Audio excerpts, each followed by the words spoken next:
ಎಲ್ಲರಿಗೂ ನಮಸ್ಕಾರ. ಎಲ್ಲರೂ ಹೇಗಿದ್ದೀರಾ? ಎಲ್ಲರೂ ಚೆನ್ನಾಗಿದ್ದೀರಾ ಅಂತ ಭಾವಿಸ್ತೀನಿ. ಹಾಗೆ ಯಾರೆಲ್ಲ ನಮ್ಮ ಚಾನಲ್ನ ಫಸ್ಟ್ ಟೈಮ್ ನೋಡ್ತಿದ್ದೀರಾ ಪ್ಲೀಸ್ ಸಬ್ಸ್ಕ್ರೈಬ್ ಮಾಡ್ಕೊಂಡು ನೋಡಿ.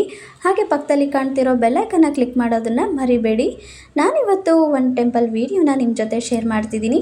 ಬನ್ನಿ ಟೆಂಪಲ್ನ ನೋಡ್ತಾ ಇಲ್ಲಿ ಇರೋದು ಟೆಂಪಲ್, ಹಾಗೆ ಯಾವ ಟೆಂಪಲ್ ಅಂತ ಹೇಳಿ ತಿಳ್ಕೊಳ್ಳೋಣ. ಈ ದೇವಸ್ಥಾನದ ಹೆಸರು ಶಿವ ದೇವಸ್ಥಾನ ಅಂತ ಹೇಳಿ ನೆರಳೂರು ಶಿವ ದೇವಸ್ಥಾನ ಅಂತಲೇ ಪ್ರಸಿದ್ಧವಾಗಿದೆ.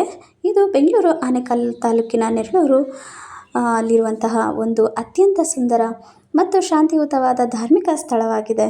ಈ ದೇವಾಲಯವು ವಿಶೇಷವಾಗಿ ತನ್ನ ಆವರಣದಲ್ಲಿರುವ ದೈತ್ಯಕಾರದ ಧ್ಯಾನ ನಿರತ ಶಿವ ಪ್ರತಿಮೆ ಹೆಸರುವಾಸಿಯಾಗಿದೆ. ಎಲ್ಲರೂ ಜಾಸ್ತಿ ನೋಡೋಕೆ ಬರೋದೆ ಶಿವನನ್ನು.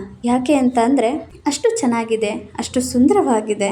ಅಲ್ಲಿರುವಂತಹ ವಾತಾವರಣ ತುಂಬ ಮನಸ್ಸಿಗೆ ನೆಮ್ಮದಿನ ಕೊಡುತ್ತೆ.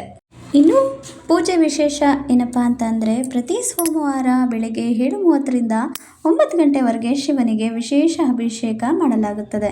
ಇಲ್ಲಿ ರಥೋತ್ಸವ ಕೂಡ ನಡೆಯುತ್ತೆ. ಮಾರ್ಚ್ ಅಥವಾ ಏಪ್ರಿಲ್ ತಿಂಗಳಲ್ಲಿ ಇಲ್ಲಿ ವಾರ್ಷಿಕೋತ್ಸವ ಬಹಳ ವಿಜೃಂಭಣೆಯಿಂದ ನಡೆಯುತ್ತದೆ. ರಥವು ಶಿವನ ದೇವಸ್ಥಾನದಿಂದ ಹೊರಟು ಗ್ರಾಮದ ಮಧ್ಯಭಾಗದಲ್ಲಿರುವ ಯಲ್ಲಮ್ಮ ದೇವಿ ದೇವಸ್ಥಾನದವರೆಗೆ ಸಾಗುತ್ತದೆ. ಇಲ್ಲಿನ ವಿಶೇಷ ಅಂತ ಅಂದ್ರೇ ಶಿವ ನೋಡಿ ಎಷ್ಟು ಅದ್ಭುತವಾಗಿದೆ ಅಲ್ವಾ ಶಿವನ ಮೂರ್ತಿ. ಇನ್ನೂ ವಿಶೇಷ ಏನಪ್ಪ ಅಂತ ಅಂದರೆ ಮಹಾಶಿವರಾತ್ರಿ. ಶಿವರಾತ್ರಿಯಂದು ಇಲ್ಲಿ ವಿಶೇಷ ಅಲಂಕಾರ ಮತ್ತು ಪೂಜೆಗಳಿದ್ದು ಸುತ್ತಮುತ್ತಲಿನ ಹಳ್ಳಿಗಳಿಂದ ಸಾವಿರಾರು ಭಕ್ತರು ಭೇಟಿ ನೀಡುತ್ತಾರೆ ಶಿವನ ದರ್ಶನ ಪಡೆಯಲು. ಇನ್ನು ದೇವಸ್ಥಾನದ ಸಮಯ ಬೆಳಿಗ್ಗೆ 7ರಿಂದ 11 ಗಂಟೆವರೆಗೂ ಇರುತ್ತೆ, ಸಂಜೆ 5ರಿಂದ 8 ಗಂಟೆವರೆಗೂ ಇರುತ್ತೆ. ನೀವೇನಾದರೂ ಭೇಟಿ ಕೊಡೋದಾದರೆ ಈ ಸಮಯದಲ್ಲಿ ಬನ್ನಿ. ಅದು ಸಂಜೆ ಸಮಯದಲ್ಲಿ ಆದರೆ ತುಂಬಾ ಶಾಂತವಾಗಿರುತ್ತೆ. ಶಿವ ಹೇಗೆ ಯಾವಾಗಲೂ ಶಾಂತವಾಗಿರ್ತಾನೆ, ಹಾಗೆ ನಮ್ಮ ಮನಸ್ಸು ಕೂಡ ಅಲ್ಲಿ ಹೋಗಿದ ನಂತರ ತುಂಬಾ ಶಾಂತವಾಗಿ ಇರುತ್ತೆ. ದೇವಸ್ಥಾನ ವಿಳಾಸ ನೆರಳೂರು ರಸ್ತೆ, ಆನೇಕಲ್ ತಾಲೂಕು, ಬೆಂಗಳೂರು.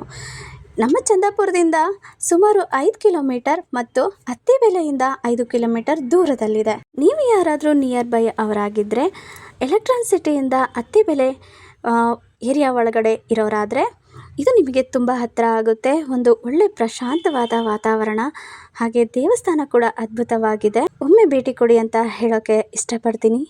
ನಿಮ್ಮ ಅನಿಸಿಕೆನ ಕಮೆಂಟ್ ಮಾಡಿ. ವಿಡಿಯೋ ಇಷ್ಟ ಆದರೆ ಲೈಕ್ ಮಾಡಿ. ಇದೇ ರೀತಿ ಪ್ರೋತ್ಸಾಹ ನೀಡ್ತಾ ಇರಿ. ಧನ್ಯವಾದಗಳು.